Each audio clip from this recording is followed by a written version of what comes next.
Good afternoon. This is Yang Kalimlim again, and I'm here to share about access yung what's your game plan. This ang topic natin ngayon is teach your kids the right money habits. So as early as age nila na bata pa, we should be parang educating our children na mag-save. Kasi nga, you can't build, ito, babasahin ko po, ano, you can't build a great building without with a weak foundation, di ba? So, without a solid foundation, you'll have trouble creating anything of value. And sinasabi din dito that the strong foundation builds success. Builds a long-term success. So, I will be sharing with you yung topic namin sa AXA para at least ma-educate ko kayo on how you can start building the right habit or para magkaroon ng right value sa pondo or sa funds ang mga chikiting natin. So, I'll be sharing my screen now.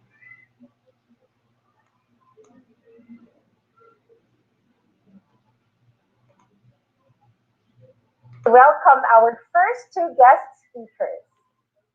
Okay, so let me introduce the first one.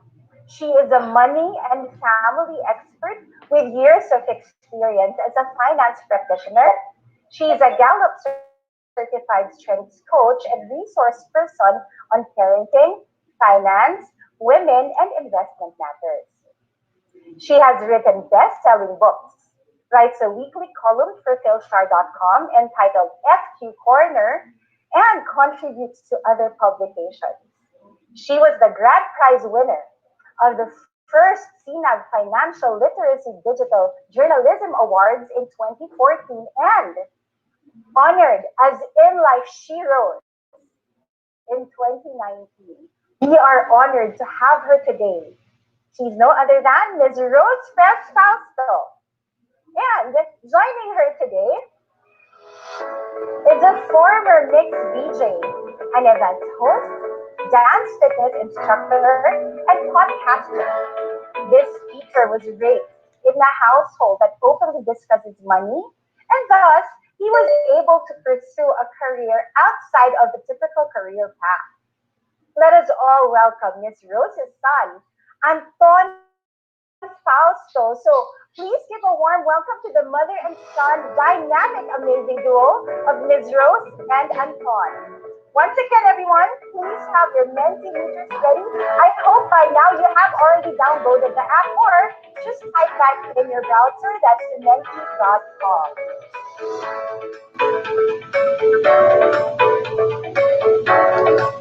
Hello. All right. Hi, Anton. And hi, Miss Rose. Hi, Jen. Hello I there. want to thank everybody first for being here. And thank you very much to AXA for having us. You guys might be wondering bakit ako lang right now, but don't worry. We're going to get to it. We're very excited to have this talk. And so I guess started. Can I share let me share my presentation already? Go ahead, Anton. Thank you. Okay, so I just want to say a happy Saturday afternoon to everybody that's here. Hope you guys are doing well. You guys are doing safe, and I hope you guys are ready to have a very exciting day today. So once again, my name is Anton Fausto. I'm the very cute person you can see there on the left. I was around 5 years old then, and in here the next picture.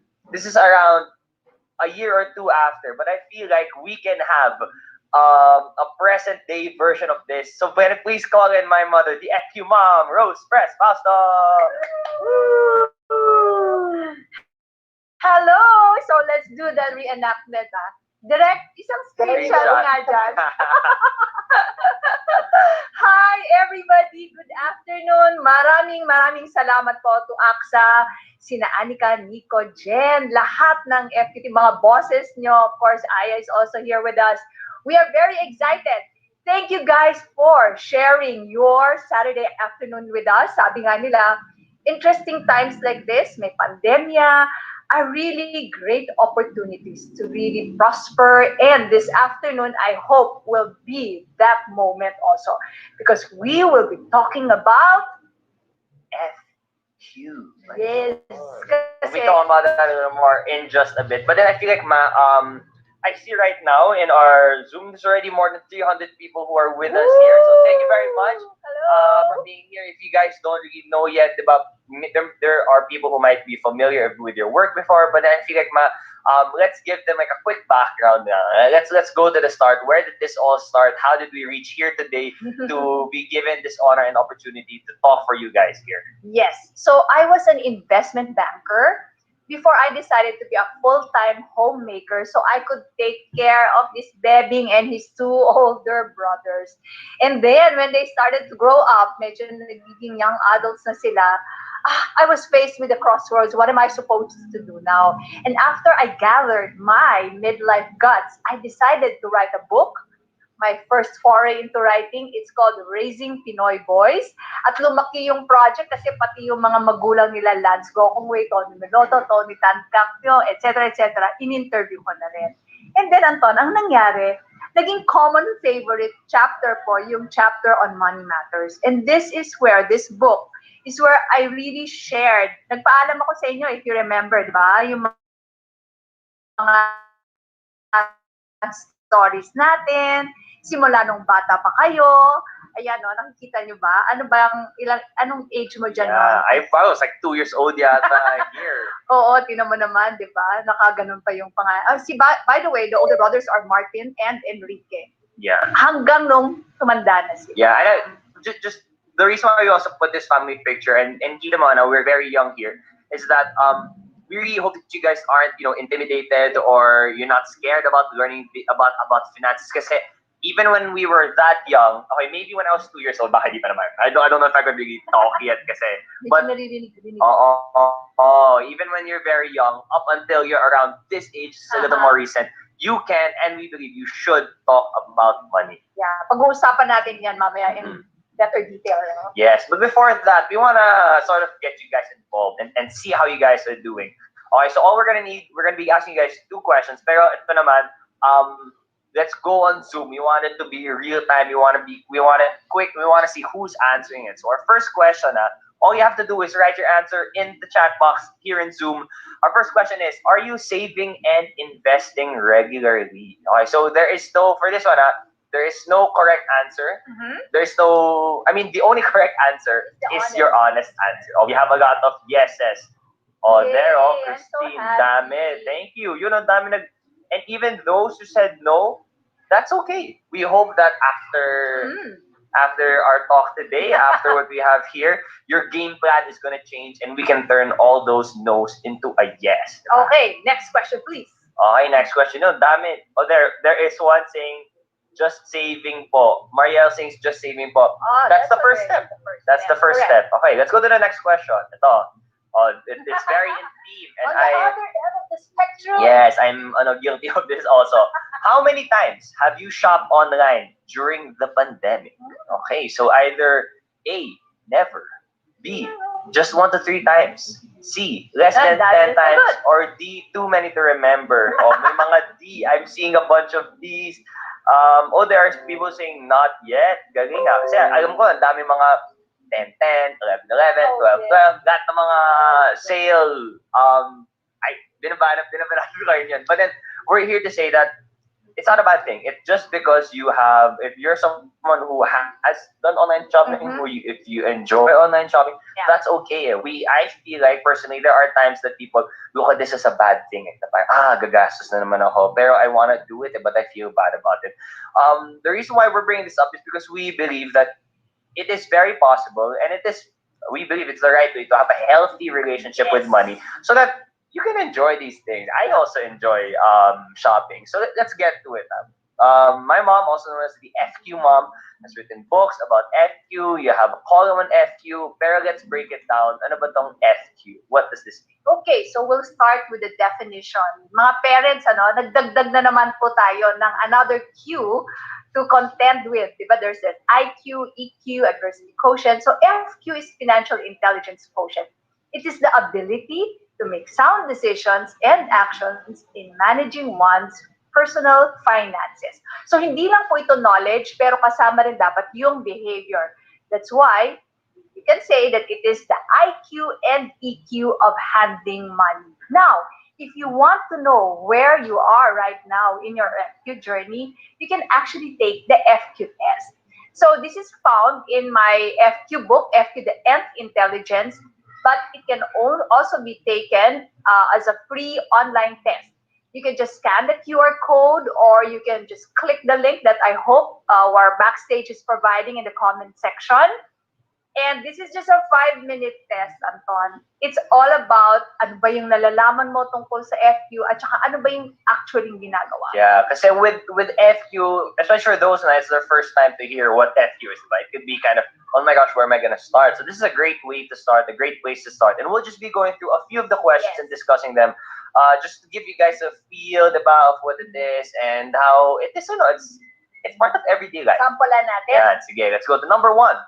Number one, okay, you spend let's say you spend 6,000 pesos a month on food. So if inflation rate is 3% per year, your same 6,000 pesos next year will enable you to buy. Is it A, more food than today? B, same amount of food? C, less food than today? Or D, I don't know. Sagot. You can leave it in the comments. Diba? Sige, sagot. You can leave it. Oh, there are people. Yon. Oh, we were seeing a lot of C's. And for all the people who answered C, your answer is correct. Correct. Bakit ma? Bakit siya? Okay, that is the idea of inflation, that there is really a general increase in the price of goods and services. Ika nga, yung 100 pesos mo ngayon, iba na yung magiging purchasing capacity niya 10 years or X number of years from now. And that is the reason why kailangan marunong talaga tayo mag-handle ng pera at kailangan marunong magpalago. Let's go to the next question. Let's go to the next question. Number 2. So your credit card has an outstanding balance of 10,000 pesos.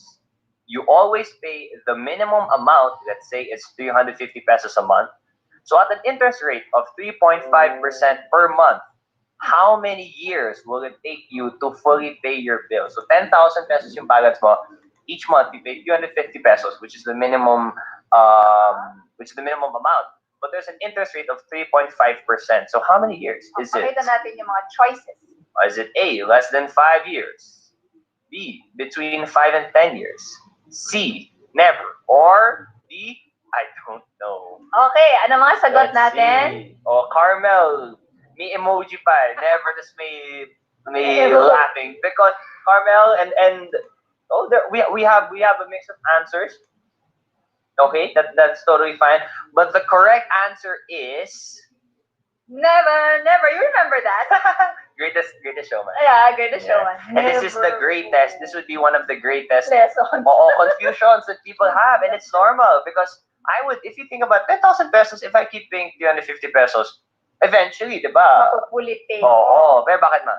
Okay, kasi po, ang nangyayari dyan, interest lang ang binabayaran nyo. So the principal amount of 10,000 pesos, you are not retiring at all.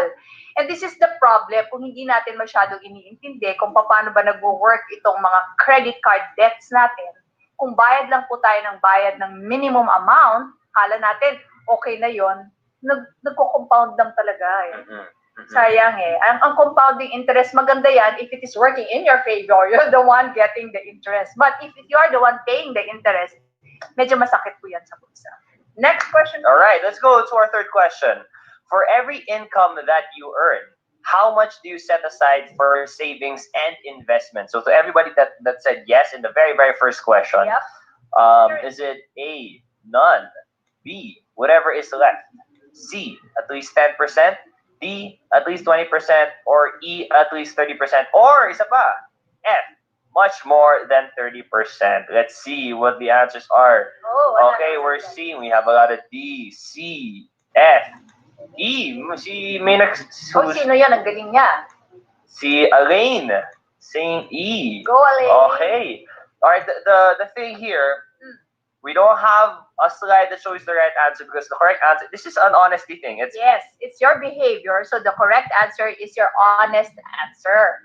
Now, sana yung mga A none, after this, hindi na siya A none. Tapos yung iba naman, yung whatever is left, pataas lang ng pataas. Kagaya na tayo ni, sino yung nag-answer? Elaine. Let's go, Elaine. Yeah. Okay, so those are just a bunch of sample Yes, questions. those are just sample questions. And we hope that when you get, you can really take time out kung hindi nyo matapos ngayon kasi nakikipagtsikahan kayo sa amin, ano? You can just take it and also invite your loved ones to take the test with you. 5 minutes lang po, and then, ganito ha, once you get a not so high score na nakakasad sa inyo, don't worry because your score is the cast in stone. As a matter of fact, what we always suggest is for you to calendar na. 6 months from now, you will retake the test, and hopefully after you tweak your financial behavior, you will improve your FQ score. So today is January 30. 30. So, ilagay nyo na po ngayon sa calendar na July 30, 2021, take the FQ score, ilagay nyo na rin yung link. Okay. Yes, and it's okay. You know what? It's nothing to be ashamed of if you don't like your FU score today. It's just like I would describe it as health and fitness. If you wanna, let's say your goal is to lose weight. Syempre, your weight today, you're not gonna You be. have to know where you are right now. Yeah, and in 6 months from now, if you get to practice the correct habits and you have discipline with it, then it's gonna be better. So anyway, those are just a few simple questions, and I guess for the parents in our audience as well, you guys might be wondering about, is it too early to teach children about money? Kailan ba umpisa? Ano ba yung papag-usapan? Well, on my part, I would say medyo suneta ako kasi I'm the FQ son. Right? It was just something that was talked about very casually when we were born, and one of the first practices is that my parents opened our bank accounts right away, and that's where they deposited mga cash gifts from baptism, birthday, mga angpao, Christmas, lahat ng mga posibleng cash gift. There was already a bank account for that. So they separated our money from theirs right away, and it was good because when we started asking about money, meron silang pinakita, oh, this is your money, this is your bank account. It was easier na.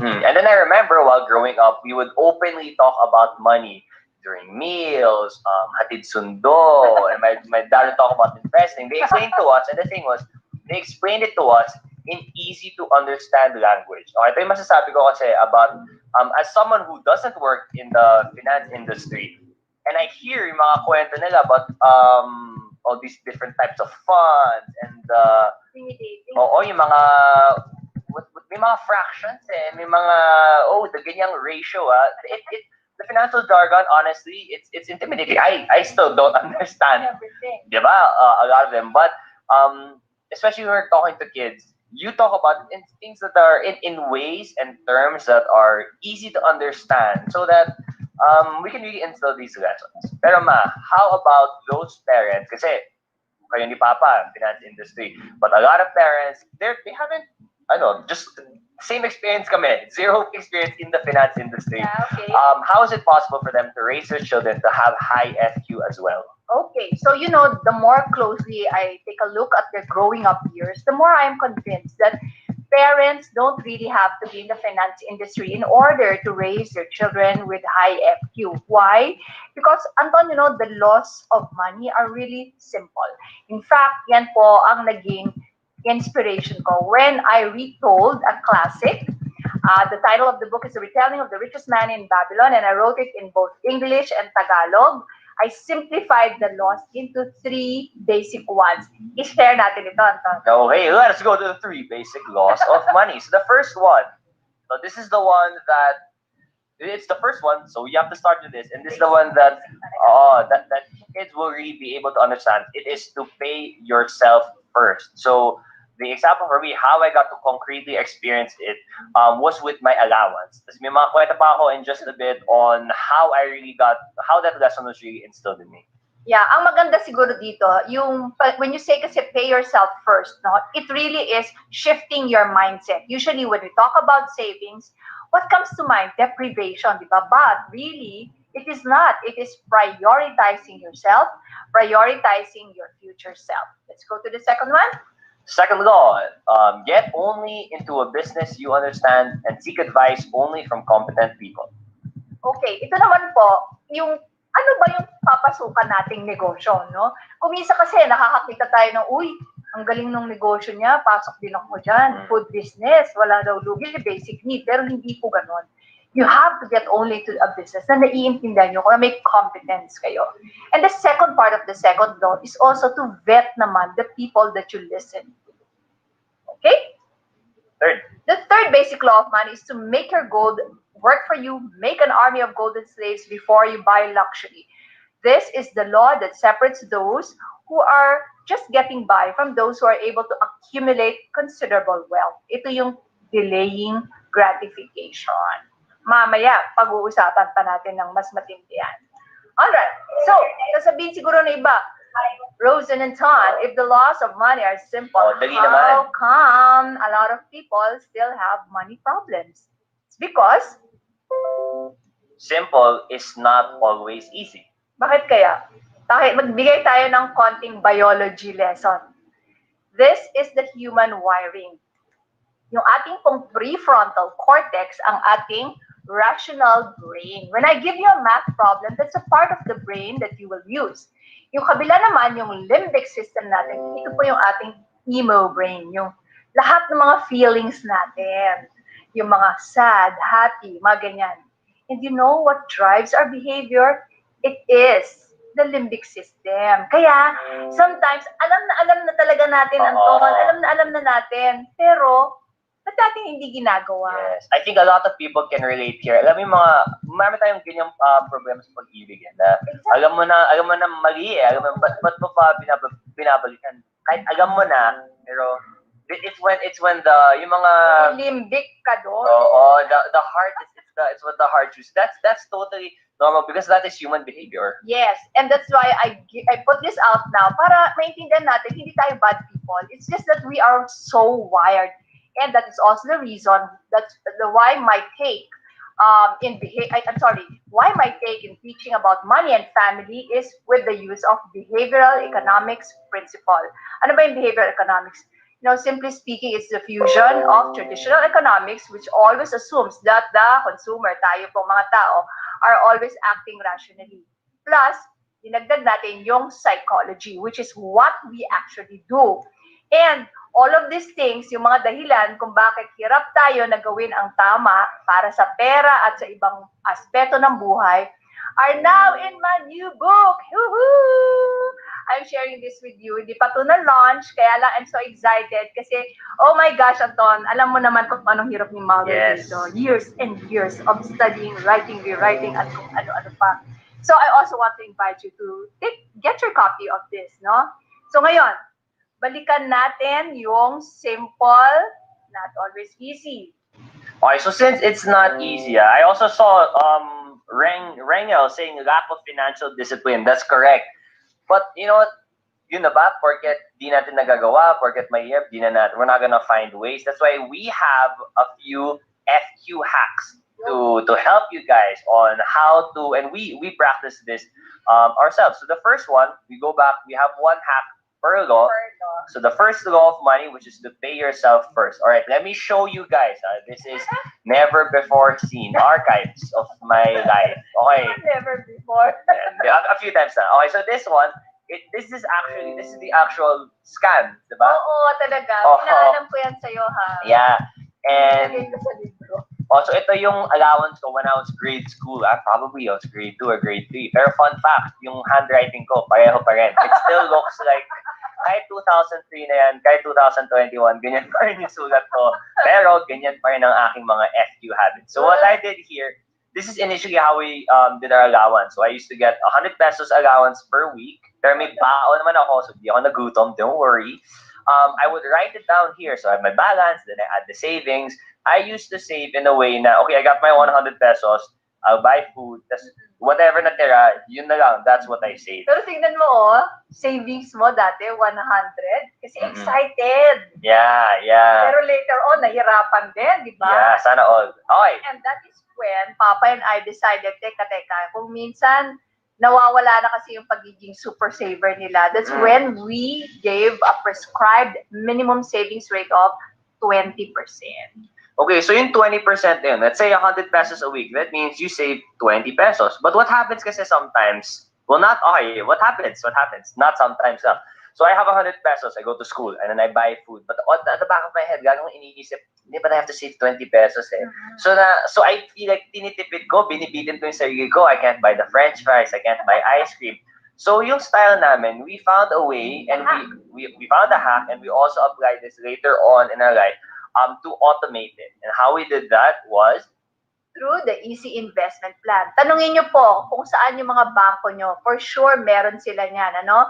So, yung allowance mo nun, Anton, ano nangyari? okay, so what we did in paying yourself first, instead of having the 100 pesos, go to school, bigay ako ng pagkain, and then I save, the start of the week pa lang, kasi they would give us the allowance every Sunday, start of the week, I would already automatically save. So before I even step into school, 80 pesos na lang yung laman ng wallet ko. So, I can spend free. If I end up not spending all of it, edi dagdag yung savings ko. But it's not just about being able to save it.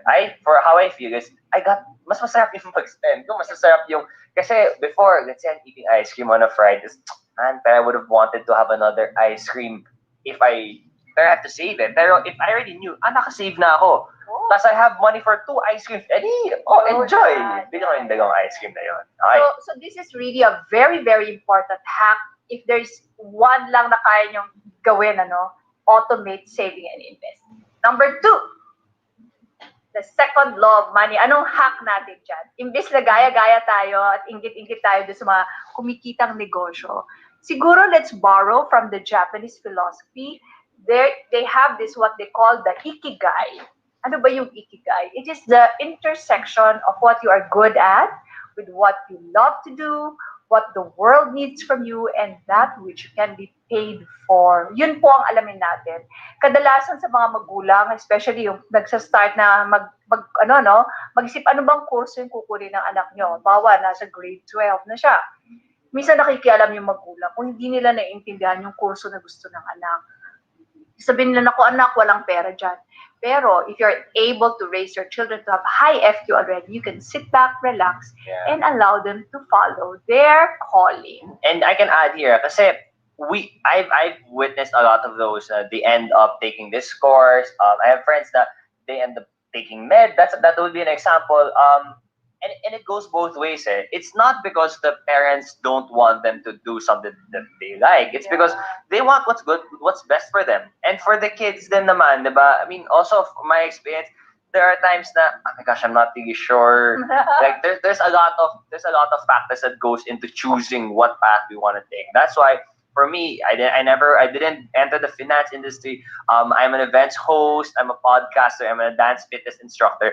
Those things honestly would seem very foreign and very, are you sure na, unstable. Unstable kasi it's not, you don't have the traditional 9 to 5, you're employed, how it was, I would say back in their time. And it's very normal. It's very normal to have that. So it's important to practice this FQ hack of Ikigai, not just for the kids to make sure they have their money well, also for the parents para they'll be comfortable and confident na okay naman saan sasabak yung anak ko, what they're gonna do. Oo, siguro mamaya yung mga nanood na estudyante ngayon sasabihin, but mom, I'm following my ikigai. Okay, third law hack. Ito na ngayon, Lagyan natin ng example para mas madaling intindihin. Kunyari, you are a millennial, young career woman. Tapos type mong bilhin yung signature bag which costs 100,000 pesos. Medyo mahal. So you start saving up for it. Now, you already saved up 100,000 in your bank account. Is it already the right time to buy? I have 100,000 na, diba? Oo, but if you ask FQ mom, sasabihin ko, oops, wag muna. This is the hack. When can you buy luxury? Buy luxury only if you can afford to buy 10 pieces of it. Medyo mapagsik, yes, but it is luxury. Alam niyo po, ang luxury is better enjoyed pag pinaghintay. Kasi if you buy that 100,000 peso bag, yun ang pera mo, you're back to zero. You are not able to really enjoy the power of compounding. Sabi nga ni Albert Einstein, the nth wonder of the world daw yan. So, tandaan natin, kung gusto mo ng 100,000 peso bag, tingnan mo, may 1 million ka na ba, then go, you can consider buying that bag. Natawa si Jen. And the thing then, it goes back to yung online shopping natin. I mean, luxury items, we know that there's always this practice. Is it a need? Is it a want? So, for me, whenever I would hear those things, medyo na-verify yung mga wants. Eh, ang dami kong wants sa life, di ba? I love buying sneakers, pero masama ba siya? So, it's good to have this measurement so that, again, Easy guys. Dagdag ka lang ng 1-0 at the end. again, it's not just about making sure I have a lot of money, I have enough money. It's para masarap yung spending mo. Especially if it's yung luxury items. Ako, yung mga sneakers na binibigay ko, but that I save up for, di ba? Syempre, when I buy it, the purchasing, the opening of the box, the wearing, the whole experience is what's part of it. And sayang naman if you take away from the experience kasi it feels bad whenever you spend for it. So ito yung mga guideline namin so that when you do afford and when you can finally buy that luxury item you want, diba, whatever it may be, sapatos, kotse, bag, diba, kahit vacation or anything like that, mas masarap yung experience. Ang sarap ng daldalan natin. Sige, bilisan natin yung mga additional tips mo sa kanila. Go! Okay. Alright, let's go to some additional tips. So the first one, this would be earning activities during the summer. So I'm a dancer. I started dancing back when I was in grade 2, and I would take mga summer dance workshop every year. So what we did, which was suggested to us, is why don't we teach dance in our own house? So what we did is, ako na rin yung, my brother and I, Enrique, that's us dancing. Very totoy pa kami dun. I was honestly very nervous about this. I was the one who, kami nag-design ng poster, kami gumawa ng choreography, nag-promote and everything. And then when we got to do the whole workshop, we had about 10 students of a few neighbors, mga anak ng kaibigan ni mama, yung mga ganun. But just to have that experience, that was my first experience really earning money for myself. Parang kinita doon, Yeah. Kasi ano pa, concert tickets pa doon. Yeah. So you can guess. I'm sure people can guess what I bought with that money. I bought shoes. That was the first pair of sneakers I really bought with my own money. And I could say, even if di na siya uso ngayon, if I wear those sneakers, di na siya kasha. Oh, very valuable. It will be Iba in the yung, Anton Museum. iba yung feeling Okay. ng wearing of those shoes. Sige, next tip, Anton. Okay, this one is the balance sheet for kids. This is something na always, pati mga teachers namin, may balance sheet ka na. Bakit yung, what Okay, is this ba? to those, especially those who had a traumatic experience with their accounting 101, wag na matakot. Ang balance sheet is just simply a selfie of the things that you Oh, wait. own. Speaking of accounting pala, I think my yeah. prof is here before. Miss Militante, hello. Hi, ma'am! Look at me now. Okay, so ginawa namin, kasi di ba ang money is a very abstract concept. So tinuruan namin sa gawa ng balance sheet. Nilista lang naman nila kung ano yung mga ari-arian nila of value. Tapos, syempre, buti na lang, wala pa naman silang utang. So, para bang pinapakita mo sa kanila, nadadagdagan yung pogi points nila. Kasi kung bibili sila ng gadget, ibili na lang nila ng stocks o kung ano mga investment dyan. Tapos, meron pa tayong pauso nun, yung tinatawag natin na M-Day. So sabi natin, kasi parang naging contest sa kanila, okay, the first to reach 1 million, yung mga ganon. So we would celebrate. Ngayon, hindi naman kailangan M-Day agad. Kahit na mag-umpisa muna tayo, ilan?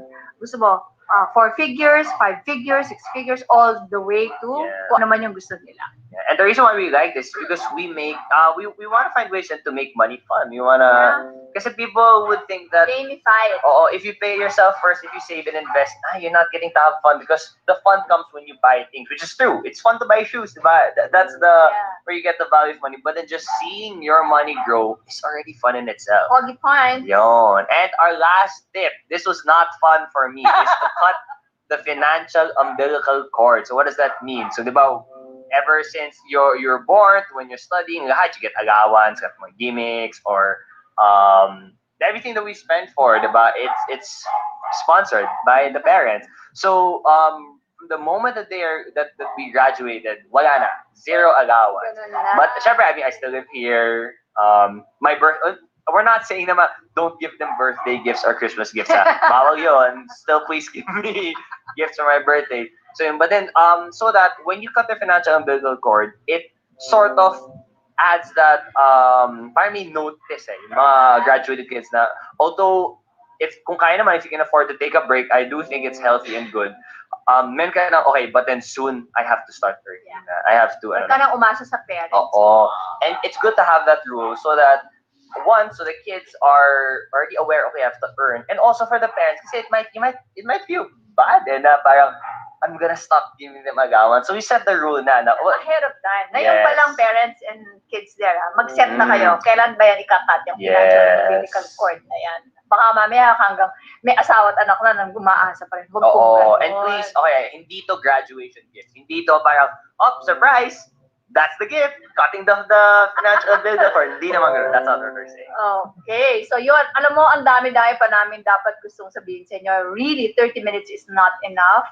But what we would just like to say is that, it is very important for all of us to raise our children to have high FQ and ourselves as well, because, as we said earlier during this talk, no matter how successful you are in the many aspects of your life, but if your financial condition is in a mess, you will live stressful lives. Nakakapangit yun. Diba, no? Hindi nakaka-happy yun. And even those aspects that you are very successful at, maa-affect din po sila. So, with that, we would just like to make you parents feel comfortable. We could just have fun teaching our children about money. Let's talk about it in a healthy way. And let us all thank them, Anton. Yes. So thank you very much. And we do want to continue the conversation.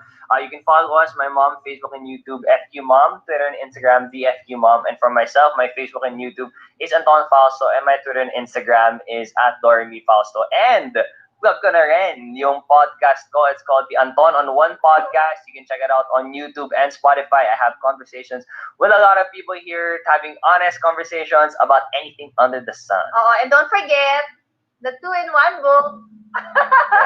Be the first to read it. Ganon. So, konting maliit na favor. We could just ask you to answer a couple of questions as we move now to our short Q&A. Yeah. Oh, and I just saw someone, Myra commented, Enrique Fausto, hi. No, Myra, it's Anton. It's Anton. Ako po yung Enrique Fausto. So, Anton is the youngest, the third of the three. Enrique is the second. Enrique is the finance guy. He's the showbiz guy. All this is the marketing guy. Yeah. Okay. Maraming salamat. Thank you. Wow, thank you, Miss Rose and Anton, for that very insightful, enjoyable, sobrang fun presentation. 30 minutes na ba yun? Oo nga eh. I know. We Dagdag can namin. just go on and on. Nag-enjoy kami, yung adrenaline ko, ang taas pa din. Ako You know what? din. Nako, Miss Rose and Anton, we learned so much from you. Ako lang sobrang nakarelate. Excited ako kasi I also have 3 boys. Pinag-uusapan natin kanina, right? And so, na-excite ako doon sa loss of money. And I took notes talaga yung number 1, pay yourself first. Get only into the basis that you understand and make your gold work for you. I learned so much. Pero syempre, I don't wanna take this time kasi konti lang yung oras and I'm sure ang dami-dami pang gustong magtanong sa inyo. So, can I already start? Yes. Throwing in the questions? Alright, so let's start with Miss Rose. Okay, so meron na kagad pumasok. Actually, tuloy-tuloy ang Viber group namin sa mga questions. So, number 1, what is something that surprised you while teaching your kids these good financial habits nung inumpisahan mo sila? Na-surprise ako very pleasantly na parang naging game sa kanila. Para ko silang nag-gamify. Oh, what's your total asset? Nagaganyanan sila. So, it was a very pleasant surprise na hindi ko naman pala na-abuse yung mga anak ko. Na nire-require kong magbigay ng balance sheet on a quarterly basis. So, that was a very pleasant surprise for my husband and me.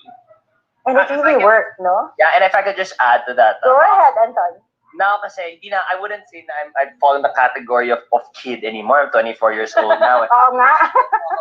Now that I talk about it, I always knew that it was practical. But even if it was a game and everything, it's still normal. So if ever yung mga bata ninyo na mga nanonood, they reacted na parang, ay, it's an added chore, it's an added thing. That's normal kasi I saw my classmates, none of them are doing this. Ba't ko ginagawa? But I knew it was practical, and well, I really feel like you just have to keep that discipline and just the effort of continuously doing it, because eventually, as they grow up, now I value it more now compared to, syempre, when I was doing it before, na bawas yung yung pang bahon ko eh. So, syempre, it wasn't as fun agad. Yun. Pero, Anton, nakatulong that they made it fun, right? Yes, yes. They made it fun. Kaya naman hanggang ngayon, ito na yung ginagawa mong tuloy-tuloy. Pero, Miss Rose, did you ever change? Because talagang yung loss of money, di ba, you talked about it earlier and you expounded on that further. Did you ever change the basic loss during this pandemic? Oh, during this pandemic, oo, nag-iiba talaga yan. So ngayon, nasa pagkain naman yung mga pagpipigil natin. Ang sarap kasing mag-order, di ba? Kung noong araw, yung mga pamoling-moling mo, oo, ngayon, parang, pero alam mo, itong mga kids ko, nakakatuwa, they pay for our Sunday lunch. Oh.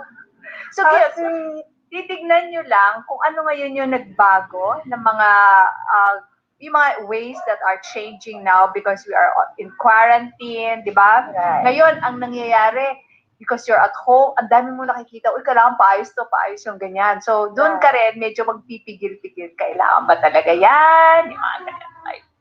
Talagang inaayon siya sa panahon eh. Dapat nag-tweak din talaga. And then I want to throw in one question before I ask the questions naman kay Anton, no? Ito may isang question na dumating dito. What is the ideal age to teach my son about the stock market? Oh, okay. So, if I'm just going to base it on our experience, kasi ang nangyari sa amin, di ba, right from the start, kunento ni Anton, meron na silang bank account. Ngayon, kung iiwanan niyo po yung pera ng anak niyo sa bank account, na baka mamaya, laki-laki na niya, naka-MD ka na, nandun lang, sayang, hindi pa niya gagamitin yung pera. So, mahaba pa yung kanyang holding period. Pwede nyo nang ilagay. Now, as to teaching your children, depends on the kid's interest. Pag halimbawa sasabihin mo, oh, you know what, I bought you, kunyari, shares, I bought you shares of Jollibee, or yung mga madali niyang maintindihan. Tapos magkakaroon siya ng, oy, really, I do own a share of Jollibee or something like that, yung mga naiintindihan niyang company. Magkakaroon ngayon ng fun factor, pero lagyan nyo pa rin siya nung fund. Kasi mahirap talaga yung mag-stock picking. Maganda lang yung stock picking because it's easier to teach the children. So, tignan nyo yung interest ng anak nyo. Okay, thank you very much, Miss Rose. Ngayon, ito naman may mga questions kay Anton bago tayo bumalik kay Miss Rose ulit. Hey, kinakabahan ako. Anton! Girlfriend ka na ba? Alam mo, nakapila yung tanong na yan. Yung may girlfriend ka na ba? Segue lang ako dun mamaya. But then, yun nga, you mentioned, diba, you started elementary pa lang. Yes. So, having been instilled with good money habits, at kinuwento mo rin kanina na, bakit parang yung mga ibang kaklase ko hindi naman, pero bakit ako ganito, diba? Pero, did you feel different relating to or talking to your classmates? Hindi lang ikaw, in your head, ayos na, alam mo na yung habits na yun. Well, different, yes. I never looked at it as a bad thing because what they did naman, they made sure we understood why. They weren't taking away money from us. It was, mawala siya today, I won't get to spend it today because it's going to be for my future. So, they instilled it in such a way that it's just like another thing that you have to do. I mean, when you're a kid naman, when I first learned how to brush my teeth, it wasn't fun naman. It's an addition. It was an additional activity I had to do. So I sort of looked at it that way. Na if I have friends who don't have those practices, edi it was more of sayang kasi sayang yung time that we have, while we're in grade school, by growing up. That now that we're graduated, may sort of advantage na ako, and I have that bigger confidence to go into whatever field that I would want to sana. Oy, gusto ko idagdag yun kasi sinabi Go ahead.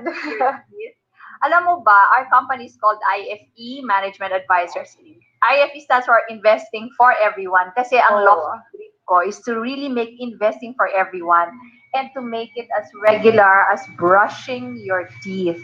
Yung Wow. pagdating ng araw, wala na tayong maririnig na sasabihin, ay ako, hindi ako marunong sa investment, wala ako alam dyan. It's like saying na, ay ako, hindi ako nagtutoothbrush. Di ba? Di ba ang bong ganon? Kung ganon na tayo ka-investment oriented. Right. So there, thank you very much for that. Ngayon, may pahabol na question naman kay Anton dito. Anton, kasi kanina naman, kinuwento mo rin yung shoes mo, di ba? So, Yes. during that time, tapos nagda-dance classes kayo, para sa'yo, luxury na yun, di ba? Pero ano ba talaga? How can you consider an item a luxury?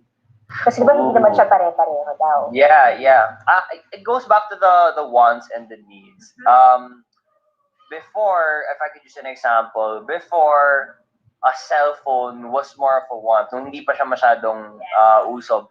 And yeah, it's not anymore just ano eh. For me, kasi wants and needs can't be as simple as, am I going to live with others? Ba? Kasi it's just food, shelter, clothing, tas lahat luxury na yun. Hindi, it's more of how can I continue to do the things I need to do, my responsibilities well.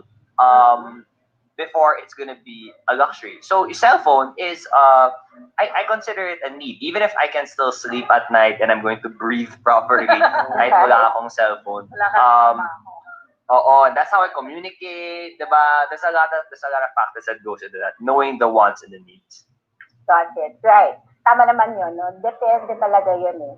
So, meron naman pumasok na question for both of you, for Miss Rose and for Anton. So, what would you advise? Kunyari, bata pa.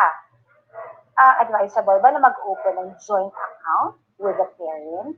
Or mas maganda ba na matutunan na nila mag-open ng, di ba, pag minsan meron mga junior bank, they call it junior savings account, ganyan. What would you recommend? Dapat ba sa umpisa pa lang ganun na? Or kailangan mabatayan ng parents? Kailangan joint account muna? And this will be answered by you, Ms. Rose, and also Okay.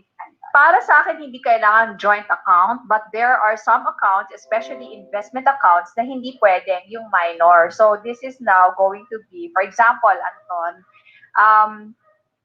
Mary Rose Fres Fausto in trust for Anton. So it really means that kanya yon, it's just that he's a minor, so ako lang muna yung nakapangalan kasi hindi pa naman pwedeng get into any contract, yung mga serious things, ganun ang bata, di ba? But once he reaches the age of 18, pwede nang tanggalin yung magulang. That sense of property kasi, na akin to eh, mas maganda yung magiging effect. Sa kanila nga nun, ang ganda ng effect nung nakakatanggap kayo ng mga cash dividends, di ba? Di ba ang bata, importante sa bata malaman niya yung identity niya. Di ba? That's why when you receive a letter, ito mas maganda, letter with cash. Yeah, tao ako. Kasi I was always just anak ni Marvin and Rose. And then if you have the envelopes, either if it's you want invitation for a stock meet. Oh, diba? What do you call it? Stock meet. I've never attended this. Sorry, yeah. Or yung mga cash dividends. But it's my name printed on paper. I think that was a boost also for me as a kid. Okay, thank you for that. Tapos ngayon curious na sila because earlier we asked about kailan ba dapat nag-umpisa, di ba, naturuan ng mga bata tungkol sa stock. Ito namang question na ito, how do you now simplify teaching kids about the stock market? And ano naman ang dating nun, for example, si Anton ay naturuan tungkol doon? Simply speaking, kahit na nga hindi bata, yung mga intimidated sa stock kasi nakikita nila akyat baba ang presyo. Ganito po yun. When it comes to stock investing, it is really being business partners with the taipans of our country. Nakikisosyo tayo sa kanilang negosyo. The stock market allows us to buy shares of stock from them kahit hindi tayo kilala ni Fernando Zobel o nung mga pamilya ni Henry C., pwede tayong maging kasosyo. So dapat ganun din yung pagturing natin, when we're holding on to shares of stock, we are investing. We are not just speculating. And how about you, Anton? You want to add anything to what your mom said? Yun, pretty much that one. And with the stocks, I think a tip I could give, because there are a lot of stocks and there are a lot of companies, focus on the ones that are very easy to understand. And it's part of, we mentioned Jollibee a while ago. Kasi every Filipino knows Jollibee. I eat, or Meralco, for example. How do you power the lights and everything? So, for it to be on, kasi there are still things about the stock market that I don't understand. But the basic concepts, you explain to it. It's you become sort of business partners with these business owners. You help them expand it because they need the money. And what type of businesses specifically? Focus on the ones that you can concretely see and experience. Right? Tama naman. I really agree to that. So you know what? Ang dami-dami pang pumapasok na questions for you, Anton, and for Miss Rose. But baka later on, when we still have time, we are going to again have you back for to answer those questions. Are we good? Are you still okay with that? Ayun, meron ka bang event ngayon? Hindi, okay pa naman. Okay pa. So pwede pa, di ba? But really, thank you for sharing to us your tips and experiences, Miss Rose and Anton. Your presentation it was very educational, very enlightening, and I'm sure, katulad ko, yung audience natin learned so much today. Ang dami-dami namin natutunan. So thank you very much. We're so honored to have you. Thank The you. pleasure is Thank you ours. very much. And so, everyone, just a reminder, get a chance to win. Huwag niyong kakalimutan. Take a photo of yourself attending this online event. Post it in your social media account, sa Facebook, sa inyong Instagram at Twitter, and add a relevant caption and then include the hashtags, hashtag AXA What's Your Game Plan, and AXA Your Investment Partner, hashtag AXA Your Investment Partner, and then make sure that you set your post to public so that we can track and we can see it. Ngayon naman, to discuss the value of having a financial coach in your financial planning journey, please join me as I welcome our next speaker. He is the founder of the Ronin Group of Companies, which currently consists of four separate companies that seek to address the shortfalls in the current financial environment. He is also a member of the Startup Evaluation Committee, one of Manila's largest and most active angel investor network. He's a consultant in multiple companies in industries such as medtech and tourism. Furthermore, he is an independent financial advisor for COL Financial Group and is currently managing equity investments for high net worth individuals. It is always a pleasure to have him. Everyone, let us all welcome Mr. Aya Laraya. Hi, Jen. Hi Aya. Nice to see Happy everyone. to have you again. Yes, so we just found out again. This is what our ninth session. Nice, yes. So again, thank you for having me and welcome to all the participants today. So let me just share my screen. So just like earlier, meron din tayong Mentimeter. So for those of you, medyo magbabago lang of course yung code natin. It will be 5167147. Or if you want, you can just use the QR code that is currently on the screen. So why are we doing this? Again, just like earlier, para naman medyo hindi one-sided yung usapan natin. So we can have a more thorough discussion because today, itutuloy natin yung magandang sinimulan ni Miss Rose and of course si Anton, wherein, sige, gusto natin turuan mga anak natin. I myself, I'm going to have a teenager in a few months. My son will be turning 13. Pero syempre, as a parent, diba, at the end of the day, we cannot teach something that we ourselves do not understand. Yun yung challenge nga para sa atin eh. So to start the discussion, let's sort of have a few questions lang. So the first one is, ayan, when it comes to finance, let's say may kinakausap kayo about your about finance, not just insurance, about finance in general, stock market, mutual funds, estate, whatever it is. Alin sa mga ito ang ayaw nyo talaga or nahihiya kayo or nahihirapan kayo i-disclose sa isang tao na kakakilala nyo lang? Is it your actual income, your expenses, your financial goals, or okay lang, kaya mong i-disclose lahat yan? So, alin dyan yung nahihirapan kayo o lahat dyan kaya nyo i-disclose? Because dito nagsisimula yung usapan eh. Sila Miss Rose and Anton said that their family was very transparent about money. And that's fantastic. That was one of the keys to their success. So tayo, let's say, hindi nga tayo finance. Our parents did not work in the finance world, but we still want to teach our kids. How do we go about it? So, yun sa question muna. So, ano ba yung nahihirapan tayo? So, let's just give a few moments for people to answer. We now have almost 50 replies. So, since we have over about 400 people, again, if you did not see the screen earlier, so you can go to menti.com and enter the code 5167147, or you can use the QR code on the screen right now. So alin doon sa information na yun, ang nahihirapan kayong i-disclose. Na pag finance lang inuusapan, pinag-uusapan, and of course, a financial plan is being created, syempre yan yung mga tinatanong eh. Kaya nyo bang i-disclose yun? Let's see what people have said. Income. So, most people talaga, nahihirapan tayo mag-disclose ng income. And again, that's very Filipino. I mean, aminin natin, minsan, pag-asawa, hindi inaamin yung buong sweldo eh. Paano pa kaya pag hindi ka kilala o bagong kakakilala lang sa isang tao? We're really not comfortable discussing that. But if you think about it, if we're going to go about developing good financial habits for our families, not just for our kids, but for us as a family unit, dapat kaya natin i-discuss yung sweldo. Because dyan nagsisimula lahat eh. Unless you know what you're making, how do you know what you can begin to afford? Diba? Saan ba napupunta yung expenses din? But it's good, there is still a decent number of people na nadi-disclose nila kahit ano. So makikita mo talaga dito that dito pala medyo nagiging issue na yan eh. Okay, so let's move on to the second question. Thank you for everyone who replied. Let's go to the second question. Where do you get most of your financial knowledge now? Because of course, we want to teach our kids the right things. We want to build the right habits for them and for ourselves also as parents. Saan ba natin napupulot yan?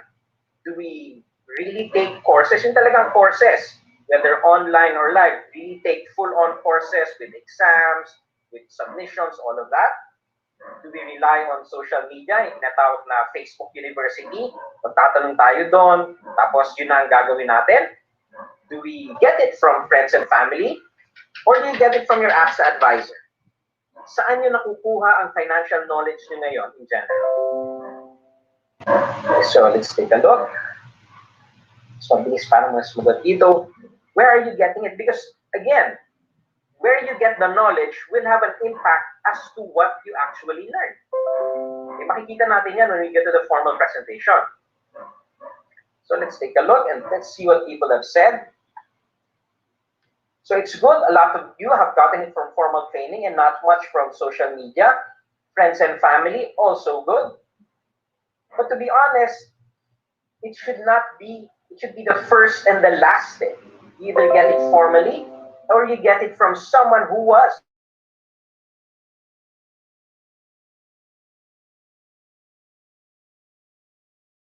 formally trained.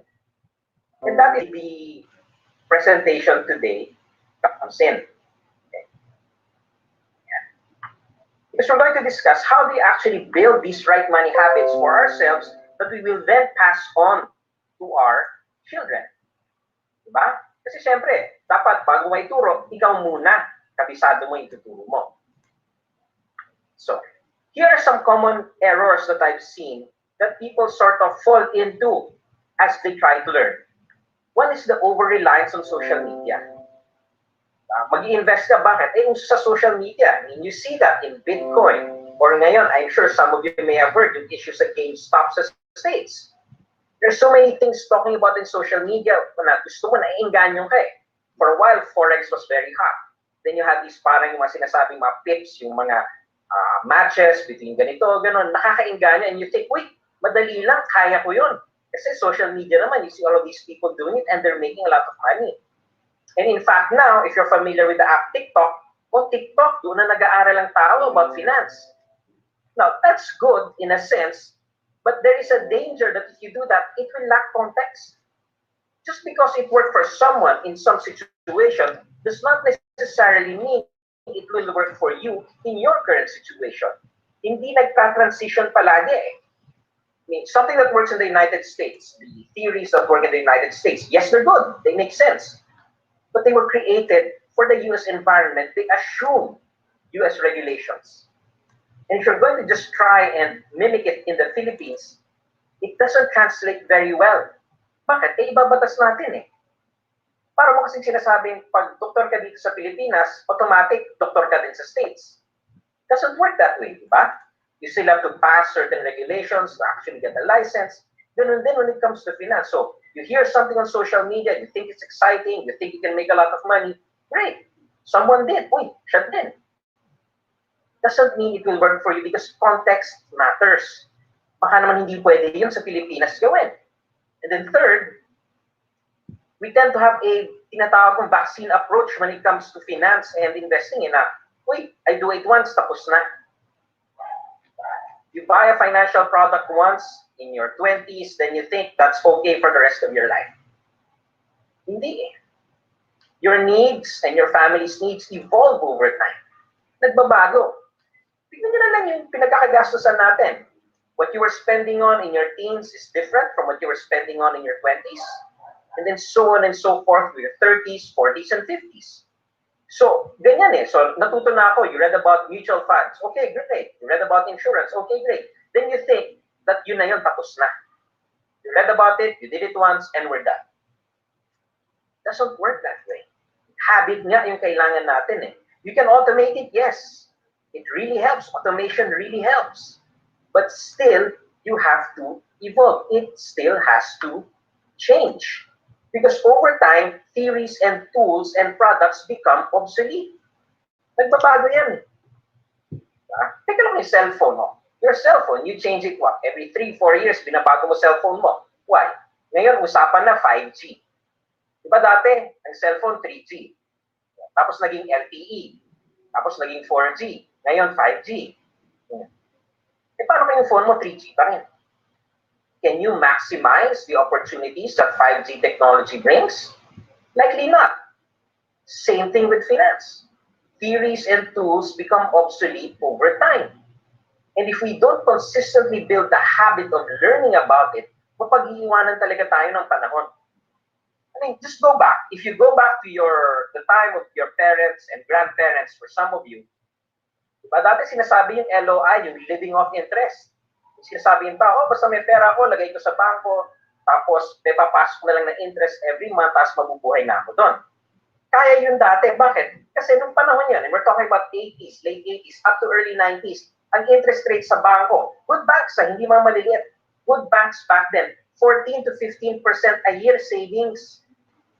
E kung gano'n ang usapan, talagang, lagay mo ng pera dyan, matulog ka na lang, papasok ang pera, di ba? That was their theory before. That was their behavior before. O today, punta ka ngayon sa bangko, anong interest rate? At best, maybe 4%. In many instances, less than 1%. So hindi na ganun ka-applicable yung theory na dati used to work today. And if you did not evolve, if you did not change or modify your behavior or your financial habits, mapag-iwanan ka talaga. Lahat ng ginagawa mo, feeling mo, bakit parang walang improvement? Hindi ka naman maluho. Nagtatabi ka naman. Pero bakit parang walang nangyari? How come you feel like you're just treading water? Kasi nga, meron tayong mga typical roadblocks eh. O you want to learn, you want to develop, you want to teach your children. Diba? Unang-una, paano pag wala akong masyado alam mismo, di ba? Yun nga yun eh. I want to, but my background is not finance. Where do I go? Busy ako. Especially now. We all thought that if we work from home, makakatipid tayo ng oras. Then we find out, mahirap din pala mag-work from home. Diba? Ubus oras din. So when it comes to yung financial knowledge natin, saan pa natin pupulutin yan?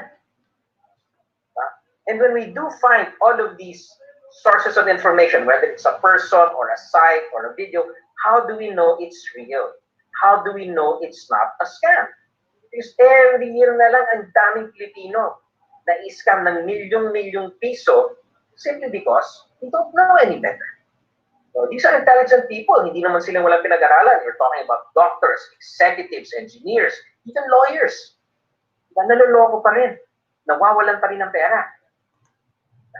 Because this is the question that everyone asks. Who can help me? And of course, from the title of the talk that we're giving, this is where dapat may coach tayo. Because if you're going to succeed, if you really want to succeed in any field, you need help. You really can't do it by yourself. Finance, same. And if you look at these three individuals, fantastic in their professions, from boxing, weightlifting, tennis, sila yung mga icon, sila yung mga gustong magaya. And one of the things consistent among all of them, lahat sila may coach. Lahat. But take a look, they're already the best at their field. Manny Pacquiao, 8th division. Serena Williams, world number 1. Multiple championships. And yet, consistently, they have a coach. The coach is there. Tinutulungan sila, keeps them on track. And in finance, it's exactly the same model. We all need someone to talk to, especially if we're starting, especially if we don't know a lot. We're supposed to look for someone to help us. But of course, in theater, saan ko naman mahahanap yan? And how do I know? How do I get this process started? How do I know this person can help me? What do I ask? Well, here's something first. When you're talking about this personal financial coaching, yung sinasabi natin, nagbibigay ng financial advice, one thing we all have to be aware of, hindi naman talaga yung one size fits all. Each person has specific needs. May kanya-kanya tayong kailangan, may kanya-kanya tayong gusto sa buhay. Some of you may have one child like me, some of you may have more than one, some of you may have none, some of you may be single, some of you may be married, some of you may be separated. Your conditions will be unique to you. That is why your financial plan, your financial coach has to be unique to you. Dapat bagay sa iyo. Kasi kanya-kanya tayong race eh. And again, it's very easy to say, oh, maghanap ka, nandiyan naman yung mga taga-AXA. Yes, they're there. But how do you maximize their value? They've been there. That's how you got here. They invited you. But how do you maximize their value? How do you know that this person is, look at them as product pushers? Ay, magbebenta lang yan, ahente lang yan, ganyan lang yan, ganito lang yan, benta lang hapon. That's a very common viewpoint when it comes to financial advice. But if you want to change it, if you want to change things up, if you actually take it to the next level and really maximize what these people can provide you, here are a few things to ask. When you're talking to someone, financial advisor, pinaka-basic syempre, make sure they're licensed. Make sure they're licensed. Diba? And ask what those licenses cover. Para kung ano yung competence. Diba? Because maraming klaseng financial advisor. You have financial advisors in insurance. You have financial advisors in banking. You have financial advisors in stock market, mutual funds, all of these things. May mga lisensya yun, may mga qualifications yung mga yun. Tanungin nyo kung ano yung sa kanya para alam mo kung ano yung competency ng tao. Okay, so that's the first question. Parang mabilis lang yan eh. And syempre, if you're dealing with AXA, may lisensya lahat yan. May lisensya yan. They're regulated by the IC. They take exams for that. Every year, they sort of have to improve on that. Which brings up the second thing.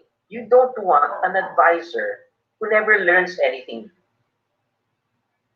And this, again, where you start changing the relationship from transactional, benta-benta lang, to something that really becomes, advisor na talaga, coach na talaga. Because good coaches learn new things over time. They don't just teach one thing and stay there. They learn over time. So ask them, pakibalita ka. Oh, what trainings have they attended? And AXA provides lots of trainings din naman for their advisors. So that you know that the person is up to date, is competent, at hindi siya napag-iwanan. And then third, ito na. When you start talking, one of the errors din na nakikita when we talk about financial advisors is, sila sabi, oh, financial advisor, mayaman ka ba? It's sort of like a wrong question. The better question to ask is, how has what you have learned helped you improve your financial life? Take a look at the best coaches. They were not really the best in their field. Diba? Freddie Roach was not an 8-time world champion, but he helped Manny Pacquiao become an 8-time world champion. Diba? Bakit nakinig sa kanya si Manny? Hindi naman siya talagang magaling eh. Especially in the beginning. Phil Jackson, basketball coach, all-time great. Never a great basketball player, but the greatest basketball players listened to him. Michael Jordan never went to him and said, hey, you were never a scoring champion. No. Why? Because alam niya yung sinasabi niya eh. Pinag-aralan niya yun. They put in the time. So when you're dealing with your financial advisor, ask them, oh, ikaw ba mismo, nag-i-improve yung buhay mo? Have you been able to save as well? Have you been able to invest? How is it? Make it a conversation, hindi yung one-sided na siya lang nagsasalita tapos kinig ka lang ng kinig. And if you do this, the relationship becomes deeper and you begin to help each other and ikaw mismo, mas marami kang matututunan because makikita mo kung paano yung sinasabi niya, ina-apply niya sa buhay niya mismo. Just take a look at what Miss Rose and Anton said. They showed us how they did in their family. You have someone potentially can do that you can talk to all the time. Your financial coach. Diba? Hindi yung palaging product lang usapan natin. They are there really to help you. And of course, when we're talking finance, we're talking numbers. End of the day, numero naman yan eh. Whether it's a rate of return, whether it's a price target, a premium, whatever it is, numero pinag-uusapan natin. And one thing that you sort of have to check na lang is that your financial advisor is comfortable discussing TVM or time value of money. This is the heart of financial advisory. I'll show you some examples later if we have time. But my point is, if you begin interviewing your coach this way, malalaman mo kung fit ba talaga kayo at mas malalaman mo kung ano pwede niyang gawin para sa'yo more than just offering you access to products. Because really, yun naman madali na yun eh. These are the things that will give that relationship value. These are the things that will help you maximize and improve your situation as well. Kasi meron ka ng kausap.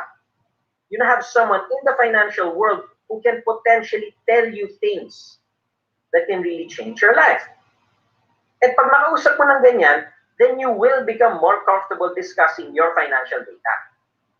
For example, yung income mo. Pwede nang pag-usapan yan. Now you can begin to talk about income. Why? Because you trust the person already. You don't see them anymore just as a product provider. Parang ganito yan eh. Doktor, you allow your doctor to poke and prod your body and see parts of your body that other people do not. Why? Because you trust the doctor. And you know that that is part of the value of that doctor to do that. It's the same thing with a financial advisor, with a financial coach. They will ask the uncomfortable questions. They will call you out pag merong problema. But again, that requires trust, di ba? And you will only trust a person pag talagang ini-interview mo yan so you really understand where that person is coming from. And once the income has been discussed, now you can talk about expenses. Now you can talk about your goals as well. So it really becomes something that is organic. Now, itong product na to, matutulungan ako. Bakit? Not just because he says so, but because you understand the process that was used to arrive at that recommendation. Hindi yung, mag-invest ka dito. Bakit? Sabi niya eh. That's a very shallow understanding. And that is why a lot of people, after a while, hindi na alam ano gagawin. Lagi nang sabi nito, sabi niya, make it a conversation. Conversation, hindi yung monologue na isa lang nagsasalita. And then for you yourself, aral ka din ng TVM. Now again, people will think, hey, mahirap yung TVM na yan. You need all specialized tools. That used to be the case. That's true. You used to need something like Excel and specialized Excel knowledge to be able to do time value of money or TVM. Now you don't. There are apps. There are free apps that do this. And if you have kids, have them use those apps. Some of them are like games already. And if you approach it that way, then talaga namang mas bibilis yung usapan because now, hindi na kailangan maghulaan kung anong kailangan eh. Because pag medyo wala kang tiwala dun sa taong kausap mo and you ask, how much do you need for education? Siguro mga ganito, estimate ko, ganon. That's very dangerous. You are sort of basing or putting your child's educational future on a guess. Hula. Guesstimate. Bahala na. And then, we expect it to work and deliver what we need. Sayang yung opportunity. Kaya nga talaga, if we're going to maximize our coach, there are three things that we have to remember, one, you have to be transparent. Kausapin mo yung tao. Again, it will be very hard because we are not used to discussing income with those that are not of our family. Hindi natin talaga kamag-anak. But we have to. In the same way naman that you don't show your physical to just anybody, but you do to your doctor, right? You allow your doctor to look at those not so nice parts of you. Why? To get it fixed. Para maayos, para magamot. Same thing with the coach. You want to lose weight? You listen to a dietitian, correct? The dietitian will tell you some bad things, some things you don't like. Or give up ice cream, give up Coke, give up sweets, something like that. Why?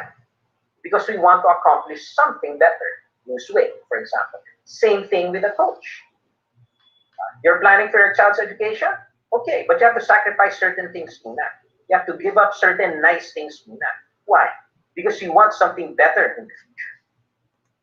But if you're not transparent, then it's pretty much garbage in, garbage out. You end up wasting each other's time. And for you as the client, it becomes dangerous because your financial portfolio, as it were, is based on wrong data. I know, for a lot of people, sinasabi, pag sinabi ko, baka bentahan lang ako ng ganito, bentahan lang ako ng... That is again where the trust comes in. That is again where time value of money comes in. So now you're talking about actual numbers that apply to you. Not guesses, not estimates.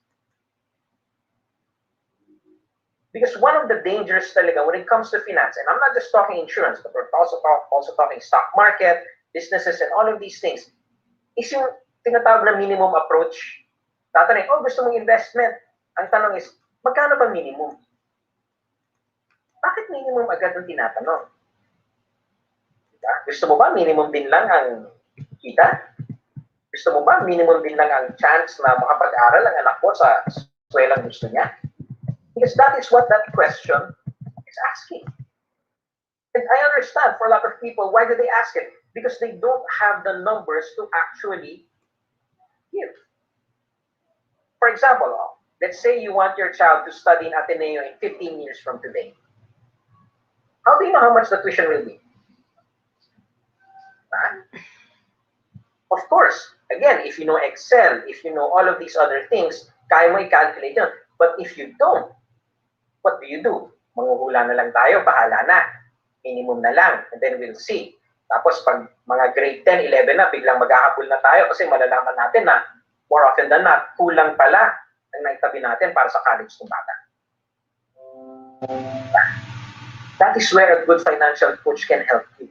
But you have to trust the process.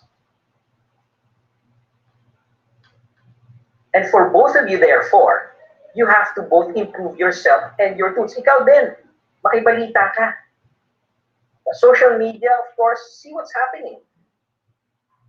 And then you have someone to talk to about what you learn. Sabi mo, totoo ba na okay ang Bitcoin? Totoo ba na pwede kang mag-invest ng ganito, ganon? You have someone that you can talk to regarding those things.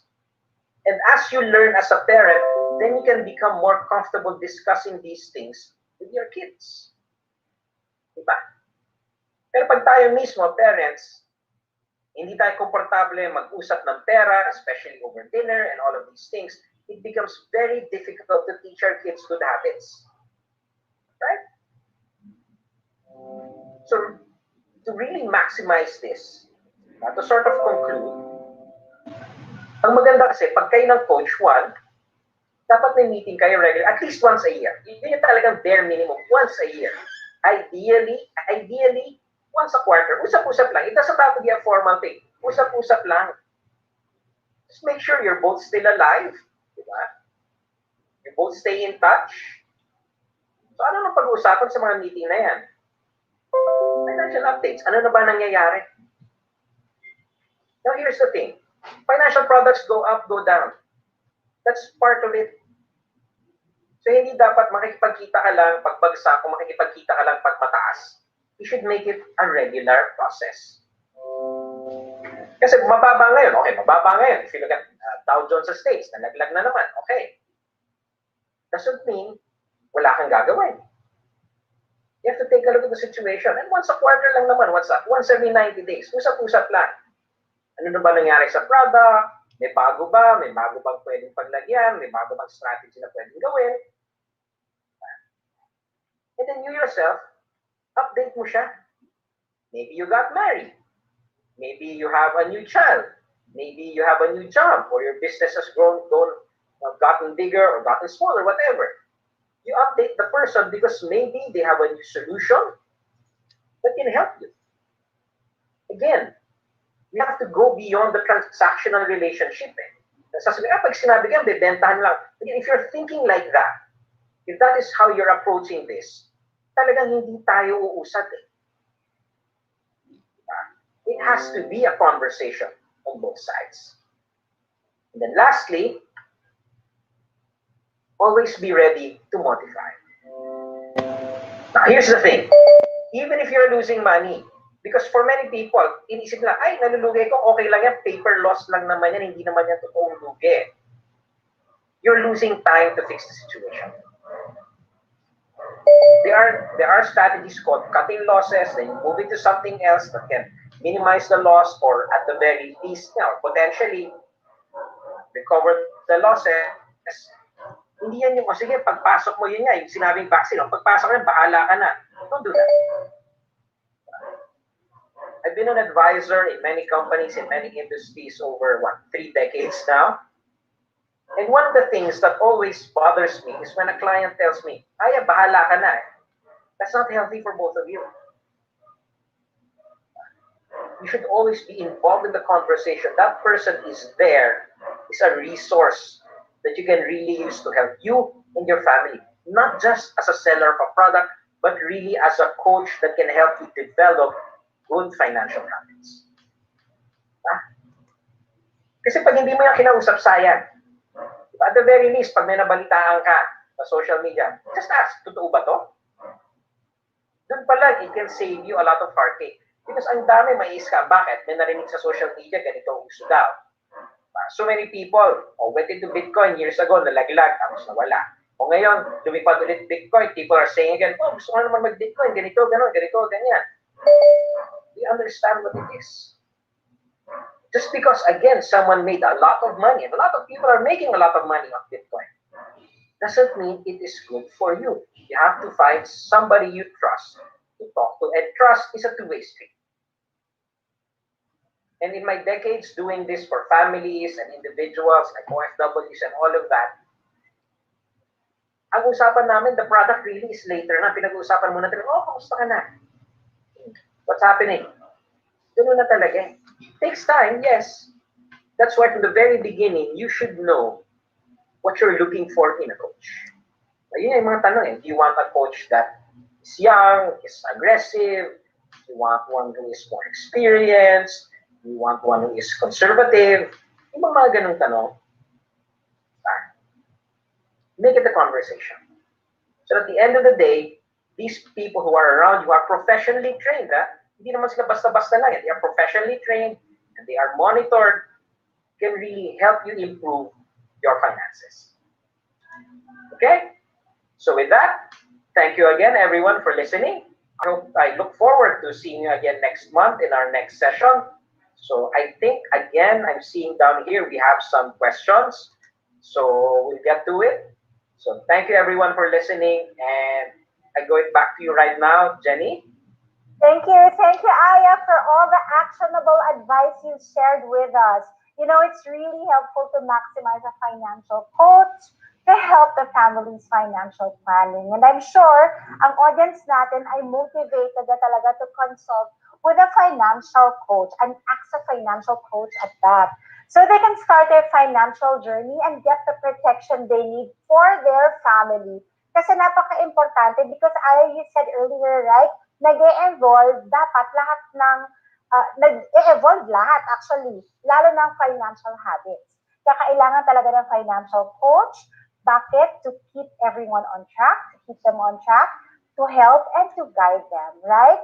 Pero before we get into the questions, Aya, let me just remind everybody again that just by taking a photo of yourself or by posting it on your social media, Facebook, Instagram, or Twitter, adding a relevant caption and including the hashtags hashtag AXA What's Your Game Plan and hashtag AXA Your Investment Partner, you will get the chance to win personal accident insurance cards. So make sure that you set your post to public so that we can see it.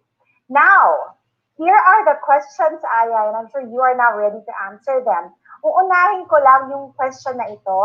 Ang tanong niya kasi ay, bakit daw, for example, sa social media, meron ka bang marirecommend na social media stocks academy na legit? Well, there are several naman din talaga eh. And of course, there's Kalum that used to be with operated by the same family that runs COL. Right? Instagrams as well, who is also well known. Pero yun naman talaga, more day trading naman sila. Marami naman din actually eh.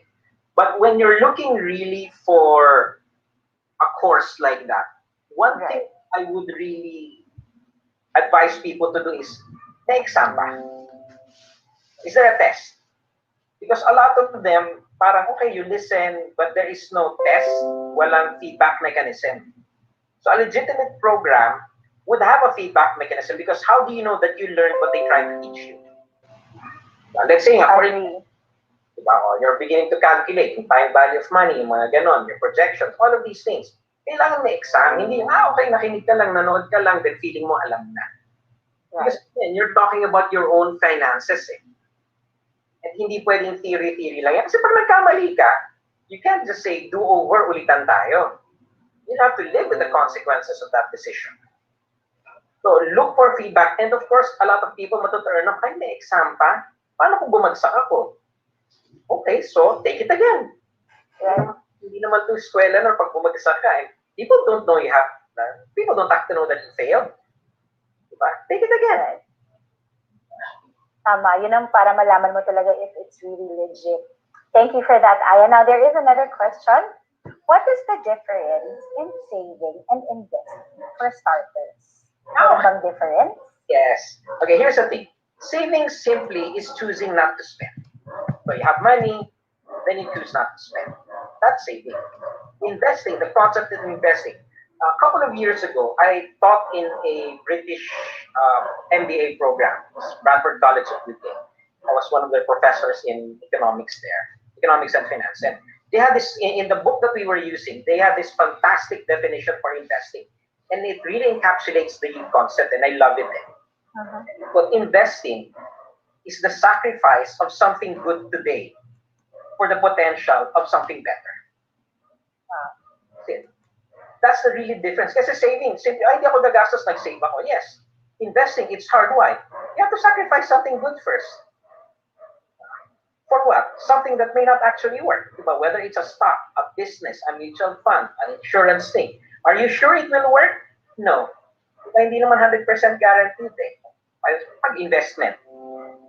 And yet, you gave up something good. You gave up a trip, you gave up shoes, you gave up a bag, and there is no certainty. That's the real difference between the two. Okay, thank you very much for that, Aya. You know what? Dahil nabanggit mo book, di ba? Na you referred to a book, right? So, meron yan follow-up question. Any recommended books about investment? Well, it depends on, syempre man, it depends on what stage you're in.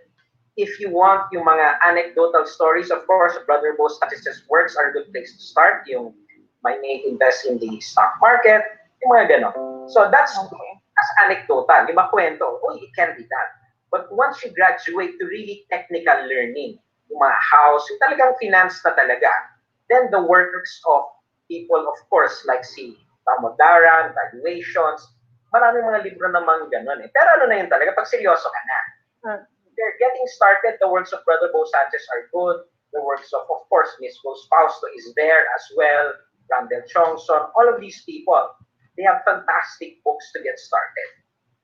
Make it a point. Maybe read one of their books a month para hindi masyadong mabigat. Right. And then, ang isa pa sa mga questions na, ang daming questions, Aya. So, I'm reading it isa-isa, no? Isa pa sa mga questions ay, sa ngayon ba, okay mag-invest sa real estate? Real estate. Yeah, I used to be a realtor and I used to be a director of the Pasay Makati Realtors Board as well. Now, the thing about real estate is one key determinant of success in real estate is patience. Kasi pag bumili ka ng lupa, hindi mo naman talaga kontrolado kung kailan tataas yung value ng lupa. At kahit tumaas na yung value niyan, issue pa kung may bibili ng lupa mo at that price, at that time. So, is real estate good? Yes, real estate is good, provided, like with anything, you know what you're doing. Please do not go into real estate para lang makiuso. I have a very good colleague, si Mr. Noli Aleje. He specializes in yung mga na-repossess, na si flip, yung mga ganon. So if he knows what he's doing, so yeah, but if you're new, kung papayag ka muna ng tuition, matututo ka muna talaga. But real estate by itself, yes. Especially ngayon in the province, a lot of people I know, big wealthy people, they're buying raw land right now in the provinces. Why? Because they can wait 15, 20 years for that value to appreciate. So kung ganun ang kaya mo and you do have the capital, then of course real estate can work for you. But if, like was mentioned earlier, kung ang capital mo lang really is a small amount and that's all your money na talaga, don't put it all in real estate. Kasi pag may mangyari, that's where, if you look at bulletin, bulletin every Sunday, marami na palagi distress sale. Kasi nga, pinasok lahat ng pera sa real estate. Nagkaroon wala pala silang emergency fund.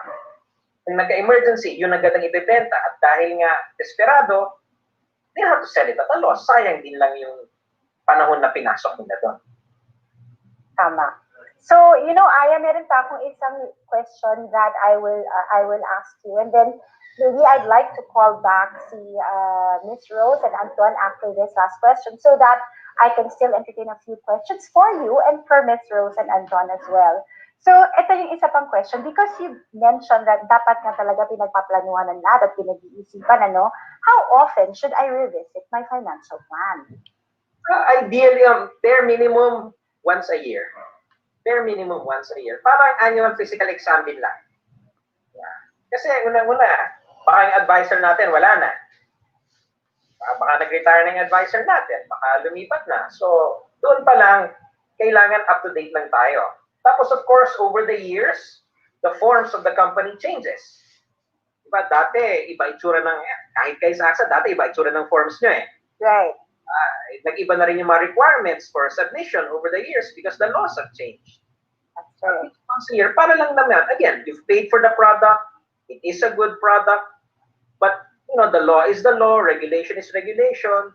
So, pag nagbago yun, dapat up-to-dated lang tayo para lang walang sisihan later because sometimes sasabihin, yung kumpanya hindi binigay. Kasi kulang yung legal requirement eh. Walang marriage certificate. May asawa ka na pala. Walang nagbago na. Diba? So, nagbago na yung bata. Hindi nagbago asawa. Nagbago. Nagbago yung bata. So, dapat may kasamang ganito. So, dapat at least once a year. Now, some people, again, depending on their pwedeng once a quarter, lalo na kung active yung mga portfolios nila. But at least once a year. Once a year. Yes, I agree. Kasi nagbabago naman ang lahat. Life stage, nagbabago yan. Pwedeng in a few months, nagbago na kaagad, right? So, nagbabago rin ng gastos. Yung mga anak mo, dati isa, ngayon dalawa na. Ngayon dalawa na. Walang coverage yung pangalawa, di ba? Right. Yung bata. So, minsan kasi, life gets in the way. Nakakaligtaan natin yung mga ganun. Or pinakasimple, o lumipat ka ng bahay. Diba? Yung address mo, iba na. Baka kung saan napupunta yung mga notices mo. Alam na ng ibang mundo kung, diba, ibang tao will now know your coverage kasi suddenly may pinadalang memo sa'yo, wala ka na pala doon, hindi na doon nakatira. Diba? Right. Even those things dapat talaga na-revisit, no? Revisit no, pag lumipat ka. Alam mo, Aya, nakakatuwa kasi ang ganda-ganda nung discussion today and then ang dami-dami pang pumapasok na questions.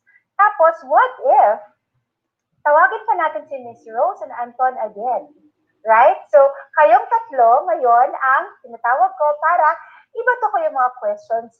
That would be so amazing. So, do we still have Miss Rose and Anton? Yes, hello. We're here. There you go. Hello.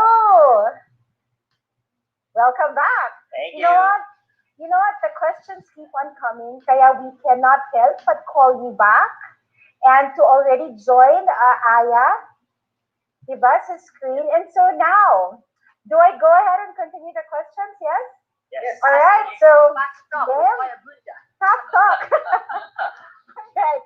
So ito, for Rose first, for Miss Rose, when Anton eventually, ready ka na Anton, when Anton eventually has his own family, Tagal pa what yun. are some lessons you'd wish for him to keep in raising his children? Kinlaim ko na hindi lang isa Anton, baka tatlo rin.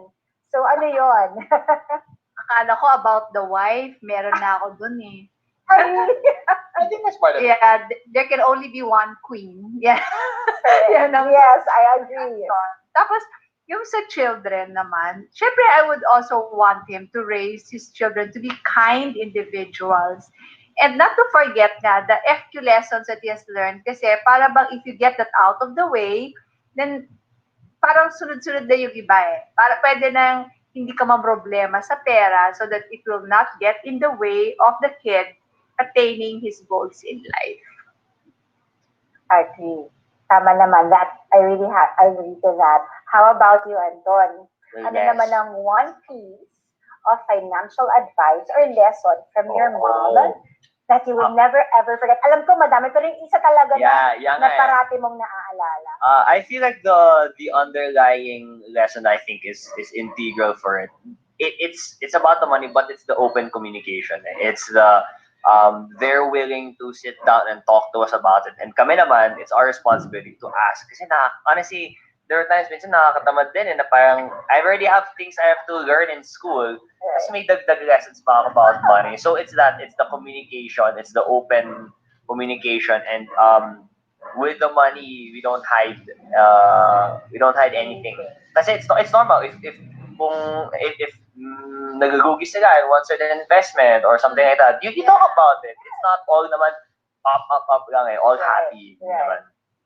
Totoo naman, important ang communication, especially sa children. That is why you got to this, right? Na ganito ang outcome of successful ka rin with regard to your finances. That's because you have always been open to your mom. Yes, Miss Rose? Meron pala ako idadagdag na napaka-importante. Kaya lang syempre we only had 30 minutes. What's really important also when we're trying to develop a high FQ in all of us, our children and ourselves, is to always remember the role of money in our life. And that's the reason why we always say the things that you do with and for money should align with your core values. Kasi if they're not, no amount of money in this world will make you happy. Ang ganda nun. It really has to be aligned to your values. Kaya importante yun talaga. Ganda. Wow! Ang dami. Sayang, no? Kulang na kulang yung oras. Ang dami pa namin gustong itanong. Ngayon naman, kay Aya, I wanna ask you, Mr. Aya Laraya. Ito madalas natatanong, pero maganda kung sa inyo talaga maririnig.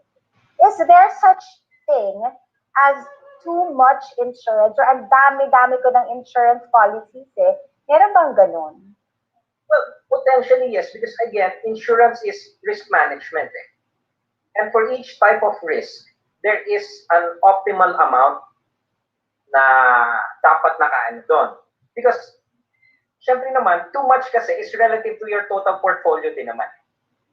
Like anything, let's say lang, you have 1 million pesos. Okay. Hindi naman pwede lahat 1 million mo, puro insurance coverage ka lang.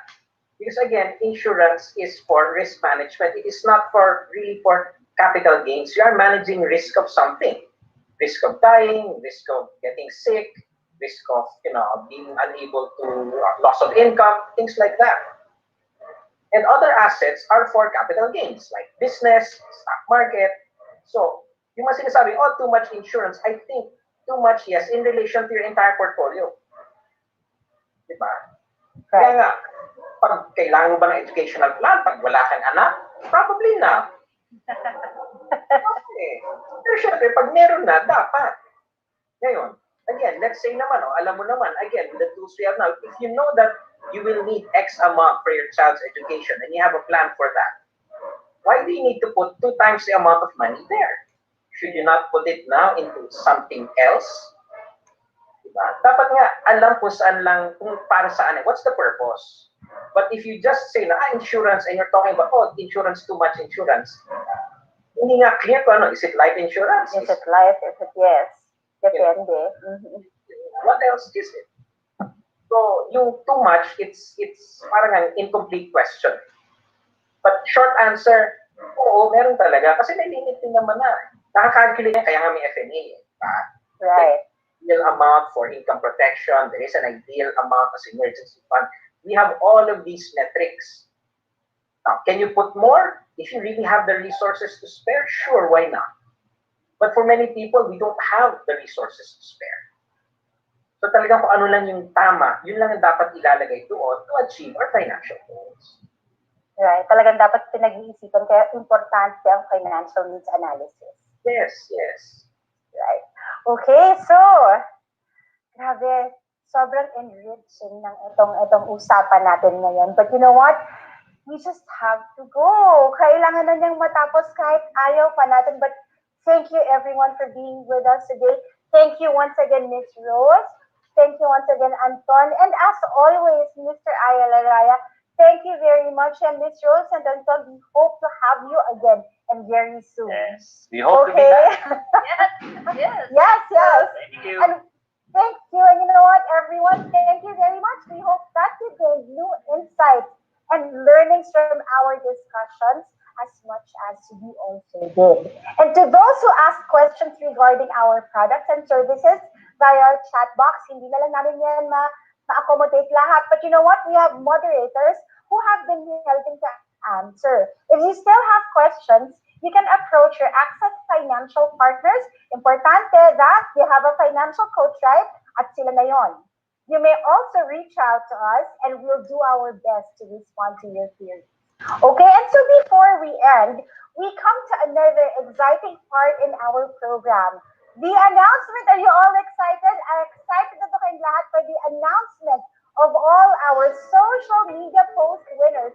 Because I already have them with me now. Okay, so are you ready? Ang mga nanalo ay si Miss Eileen Elio. Congratulations, Eileen Elio. We also have Wine Renan Tumimbang Palang. Ulitin ko lang, Wine Renan Tumimbang Palang. We also have Gian May Manuel or Gian May Manuel. Congratulations! Si Ben Bautista rin at si Lenny Tenapie. Congratulations to the winners. I just want to repeat the names before I continue. Eileen Elio, Wine Renan Tumimbang Palang, Gian May Manuel, Ben Bautista, and Lenny Tenapie. Congratulations for joining. And all winners will be notified about the redemption of your personal accident insurance card through email and through your AXA financial partner.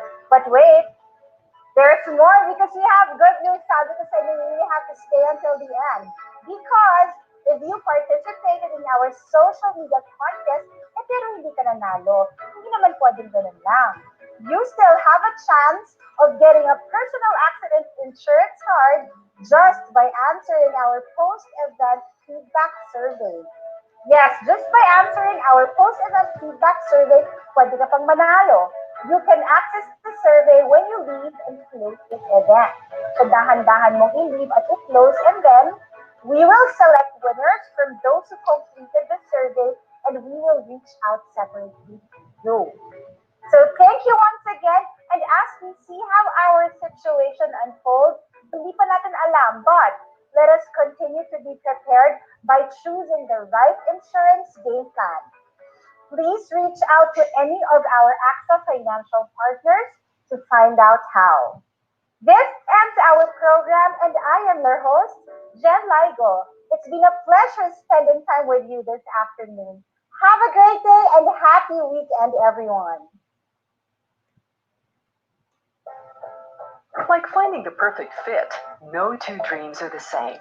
We each have our unique needs and aspirations, and our own ways of working towards them. With our life choices today, shaping a future of our own design. The good news is AXA is here to help you personalize your plans. With My Life Choice, you can prepare for your dreams, plan for it, and make it happen. By combining an insurance and investment plan, you get to maximize your funds and achieve your goals, all while getting the benefit of protection in case the unexpected happens. Access My Life Choice is a plan that you can design to your liking. A personalized protection and investment plan that empowers you to pursue your dreams without worries. My Life Choice plans are completely customizable to your priorities. Whether it's a health plan designed to prepare you for any health setback and reduces your financial vulnerability from critical illnesses such as cancer, stroke, and heart attack. An education plan designed to help you set aside money to give your child the best education here or abroad. A protection plan designed to protect your family's future in case of unforeseen circumstances, with life insurance coverage equivalent to at least 20 times your basic annual premium. Or even a plan designed to make your life goal happen. Whether it's starting your own business, buying your dream home, or your dream car, or pursuing your passions, My Life Choice is tailor made to your unique needs on your terms. You can further personalize your My Life Choice plan according to your protection need and budget. Customize your protection coverage anywhere from 7 times up to 30 times the amount you pay annually. Decide according to your budget with flexible payments based on your goals, as well as how long you'll pay, whether it's 7 years, 10 years, or longer. You can also choose from a wide range of professionally managed funds that are invested locally and globally and create a personalized portfolio. And further enhance your plan with supplementary benefits to boost your protection benefits. Every My Life Choice plan comes with more product features that make it the better choice. AXA introduces Startup Bonus, which rewards you for your long-term investment starting day one of your plan. This unique bonus from AXA is equivalent to 70% of your first year premium and will be vested to you beginning policy year 10. With My Life Choice, AXA will also waive premium payments in case of disablement and will provide cash benefits for injuries due to accidents. Choose to start your journey with My Life Choice today. Talk to an AXA financial partner to get your My Life Choice plan that's designed to your liking, or visit our website to learn more.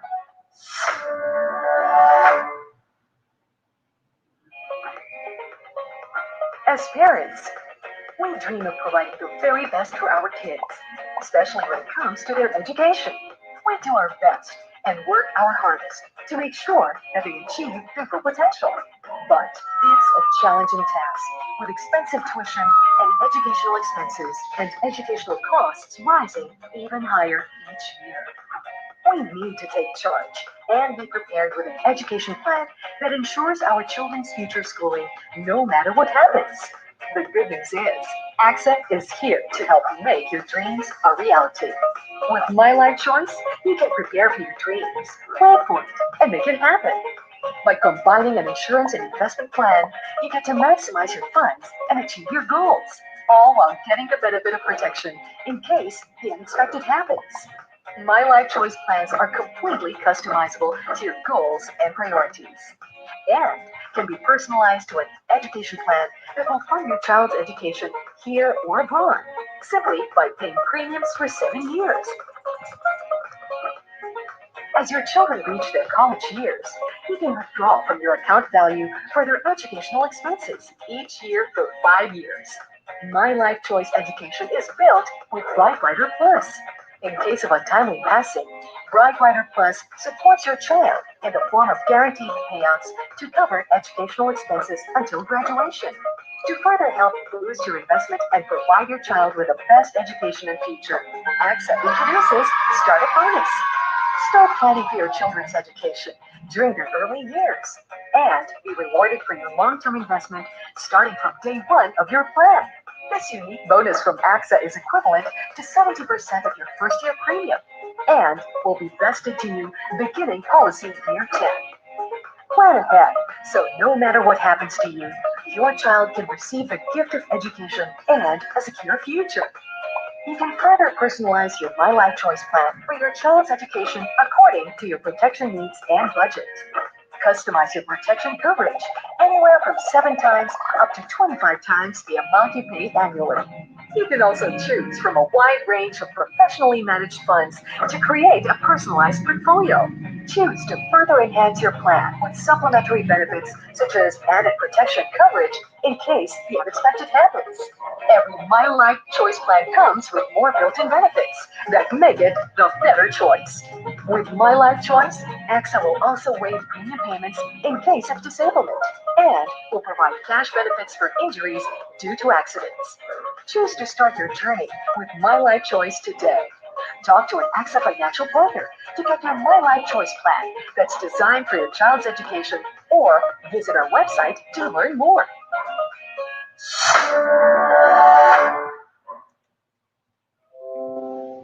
Okay, thank you so much sa mga nag-visit sa aking live. Ayan, dahil pinapatay ko pa yung aking monitor na iba. I would like to thank ito, mega loud shout out. Ayan, turo sa akin si Lola Auko for nandyan kanina sino pa ba? Babae Au. Iisa lang ba yun?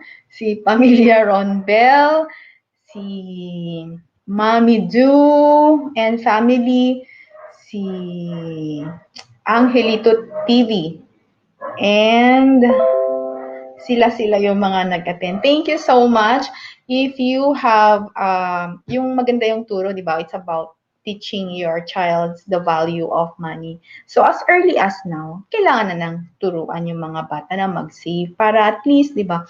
Kasi hindi ka naman talaga makaka-create ng magandang pundasyon kung hindi mo sila tuturuan. So, ang alam nila, gastos dito, gastos. So, mahirapan sila mag-ipon pag matured na sila. So, as early as now, mag-impok na at sabihin kung saan ang magandang paglaanan ng pera. Okay guys, thank you sa susunod na lang po na ating live. This is the other segment of Payong Kapatid. The other one is more on SSS and EC disability claim. Ngayon, it's more on financial coaches naman. The next na topic na or segment ng Payong Kapatid na ituturo po namin or i-share namin pala, it's about yung estate planning. So, I'm coordinating with other lawyers pa para mas maintindihan nyo. So, watch out for that po. Anyway, thank you so much and sa susunod po ulit. Thank you, thank you.